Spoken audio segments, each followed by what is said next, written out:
Hey, Allison. More than 30,000 people around the world have now volunteered to take part in human challenge trials to be deliberately infected with the coronavirus in the hope of speeding up research into a vaccine. They're from a group called One Day Sooner, which argues that if we can get to a vaccine faster, even by just one day, we could save thousands of lives. Let me break down how this works. In a normal vaccine trial, I would go to the lab, be given the test vaccine, and then sent out into the world, and researchers would wait for me to catch the coronavirus naturally. The problem is, what if it takes weeks for me to catch the virus? What if it takes months? There can be a real lag time. In a human challenge trial, I go to the lab, I'm given the test vaccine, and then scientists deliberately infect me with the coronavirus. So it cuts out that lag. The risks, however, are real. There's no known cure for the coronavirus right now. What happens if an otherwise healthy person dies during one of these experiments? We spoke to one of those 30,000 volunteers, a British teenager named Alistair, and we asked him, are the risks worth the benefits in an experiment like this? This is what he had to say.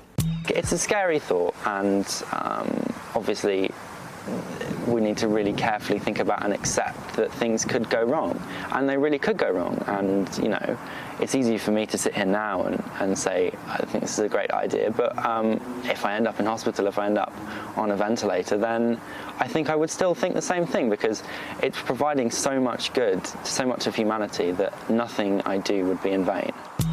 Allison, the scientific community is divided over human challenge trials. Some scientists will tell you they can be done safely using young people who are less vulnerable to the virus. Other researchers say there's just too many unknowns about COVID-19. There's no way to structure an experiment safely. There's about 160 vaccines being worked on around the world right now. So far, nobody is using human challenge trials to test them. But scientists at Oxford, who have one of the most promising vaccine candidates, say they think human challenge trials could be useful in their work. This debate about speed versus safety isn't going away, and it's only likely to heat up as more of those vaccines reach the stage where they're ready for large-scale human testing. Hey, NBC News viewers, thanks for checking out our YouTube channel. Subscribe by clicking on that button down here, and click on any of the videos over here to watch the latest interviews, show highlights, and digital exclusives. Thanks for watching.